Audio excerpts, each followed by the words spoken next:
Black women are availing ourselves to all of the options that our hard work and circumstances currently afford us. And that means that single motherhood by choice is going to be an option that more and more Black women consider and even exercise. Yes. Yeah, I understand. So anybody that's in their feelings about that can go ahead and start to process right now.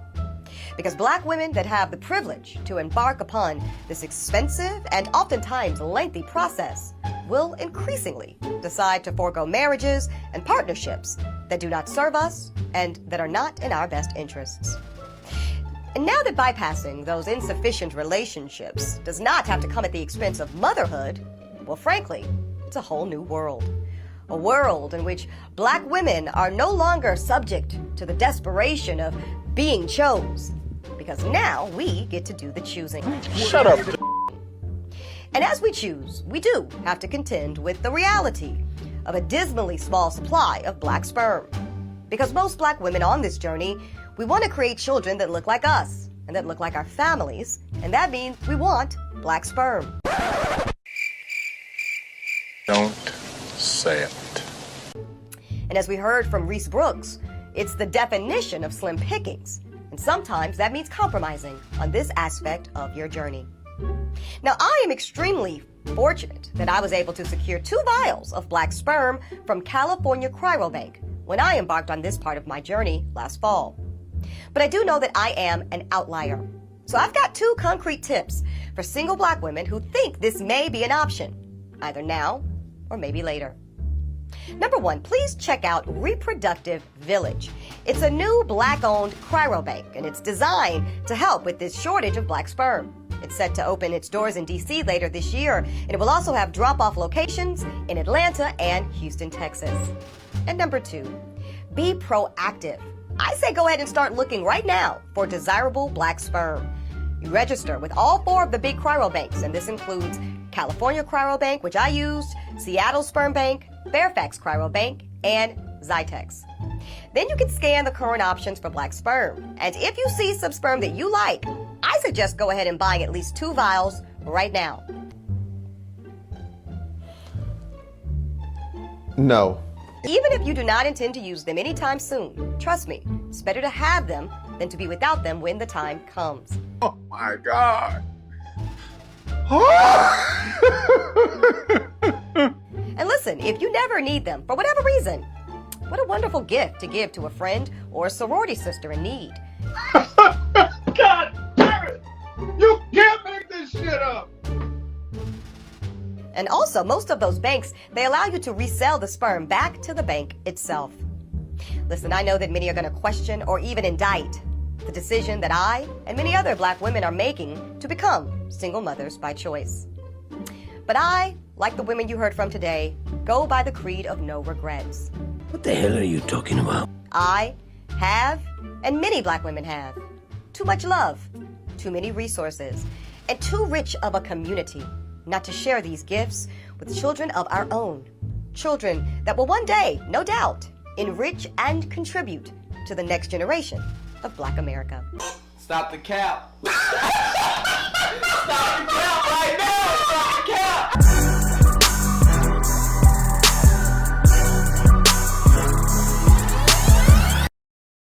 Eboni K. Williams. For those who don't know, she's an attorney, reality star, and TV talk show host, and she decided to have a kid via artificial insemination. Now, I heard about this story 2 to 3 days ago, but chose not to cover it because I had other things I was working on, and because I don't think Eboni K. Williams is relevant. As a matter of fact, I said this about her when she said she would not date a bus driver. So I was in the beginning stages of making a video in response to the foolish statements made by Eboni K. Williams in regards to Black men. But then I thought to myself, that doesn't matter. We all know how her story will end. Buy a dog and die alone.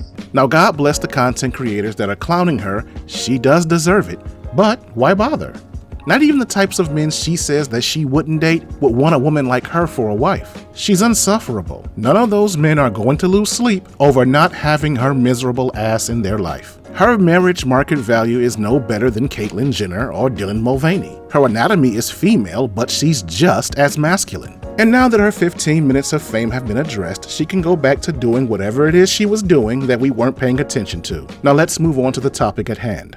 She's just another one of those bitter broads on the wrong side of 35 that's frustrated because she can't get the man she wants. We've seen her type call into Kevin Samuels' show every night for 2 years, and we've memorized their story. We care as much about them now as we did then, which isn't at all. So now she's planning to have a kid alone. She's gonna be a single mom by choice. Okay, what else is new? We've seen this movie already. Keke Palmer, Rihanna, Naomi Osaka have all done the same. Now to be fair, they have boyfriends, while Eboni Williams is going to a donor bank. But it's pretty safe to assume Keke, Rihanna, and Naomi won't be marrying the father of their children either. They'll be going it alone. The dudes they chose are just donors, and they're all on the clock, which isn't that much different than what Eboni is doing. The only difference is they were actually able to find men who liked them. Eboni, on the other hand, is such an insufferable domineering witch, she couldn't convince a man to like her enough to get her pregnant. It's funny because she talks about not wanting to date a bus driver, but not even she could find a bus driver wanting to have a kid with her.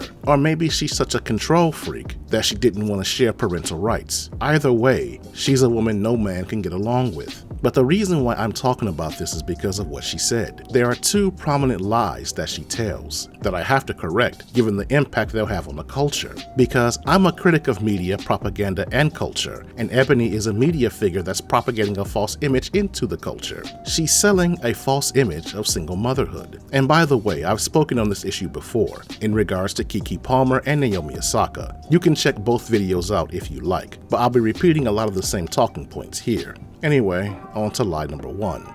I have, and many black women have, too much love, too many resources. Too much love and too many resources. That too many resources part, specifically. You see, having a kid through artificial insemination, especially for a woman her age, is an extremely expensive process. Because the prime childbearing years for a woman is between ages 18 and 26. And after age 35, a woman needs help. And Eboni will be 40 in the next couple of months. So she's going to have to receive hormone therapy most likely, to recover what few viable eggs she has left, if she didn't have them frozen 10 years ago. And even then, she's going to have to figure out who's going to carry the baby, because miscarriage at her age is a high probability, so she might have to consider a surrogacy, and a possible egg donor as well. The entire process could set her back about $300,000. And then there's the cost of raising the kid once it's born. The average cost of raising a child in America is about $16,000 per year, and that's on the low end. If you want to make sure they have a proper education, possibly a college fund, and live in a safe neighborhood, it can be even more. And because she doesn't have a man to help or support her, she's going to have to be the breadwinner, and she's going to have to keep on working. That means she needs to hire a nanny, and that's another $40,000 to $50,000 a year, again, on the low end. But the good news is Eboni can afford it, because she's a highly successful attorney and a media personality. But the average black woman can't, and that's where the many black women have resources lie comes into play. The average black woman earns about $36,000 a year. That's less than what a nanny makes. They can't afford to wait until they're almost 40 to have a kid alone through artificial means.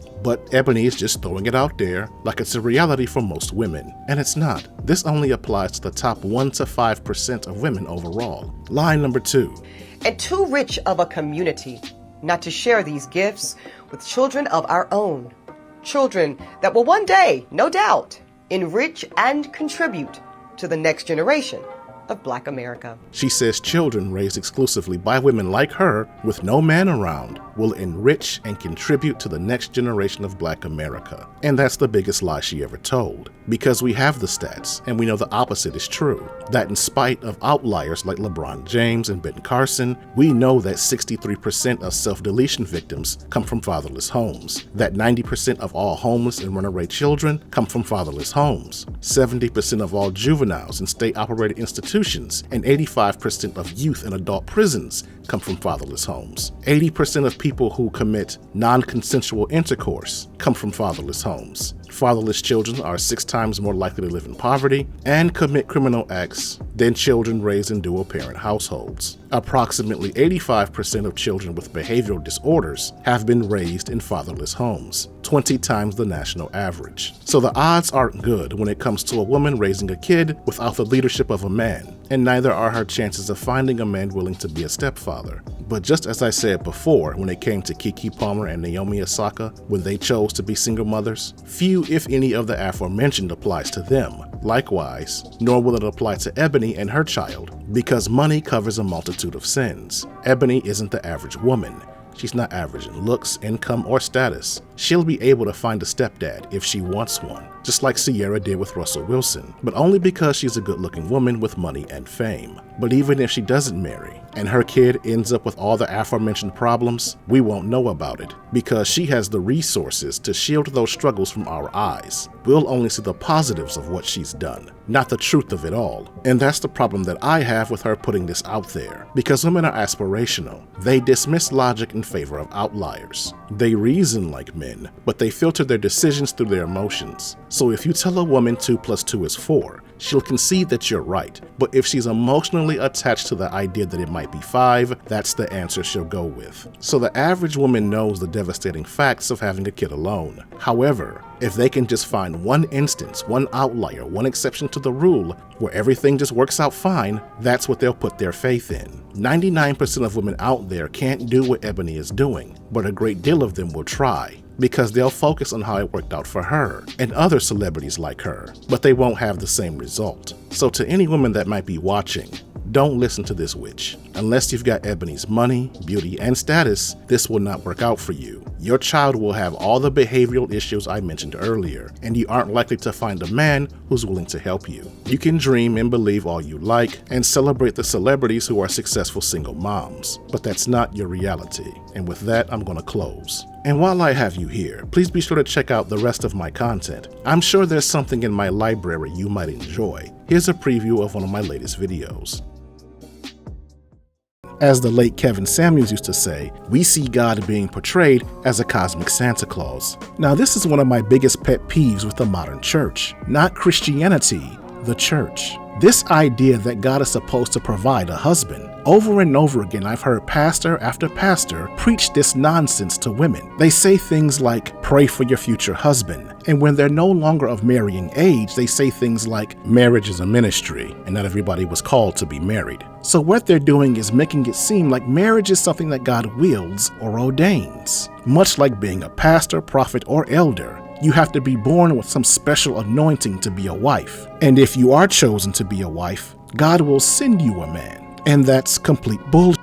That's biblical malpractice. Because God doesn't promise anyone a husband. First of all, if you want to be biblical, a father is supposed to choose a husband for his daughter. But if the father is deceased, it's supposed to be the elder men of the family. Yet God, in his foreknowledge, knowing that one day that tradition would be lost, still gives us guidelines in scripture on how to choose a spouse. He tells us what we should look for in a mate and what we should avoid. But no one is assigned a spouse. No one is assigned a husband. God doesn't call people into marriage, and he didn't create anyone specifically with you in mind. Marriage is a practical, natural choice for which he offers help and direction. But nevertheless, that's what pastors preach. Because it's a revenue generator. The average church attendee is a single woman in her 50s, and that's what they like to hear, because women are aspirational. They're quick to dismiss logic in the hope of a miracle. And telling a woman that God will provide her a husband removes the burden of responsibility in getting married, because now it's all on him, and all she has to do is wait. But it also gives a comfort to women who've missed their opportunities to be married, because now it isn't their fault they didn't find a husband. It's God's choice that they remain single. Because remember, marriage is a ministry, and they weren't called to be married. So you see now how that BS works? And what ultimately ends up happening is you get a bunch of Lolo Jones.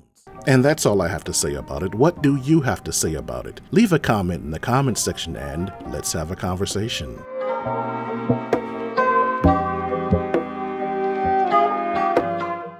Okay, so you've heard me say this a million times.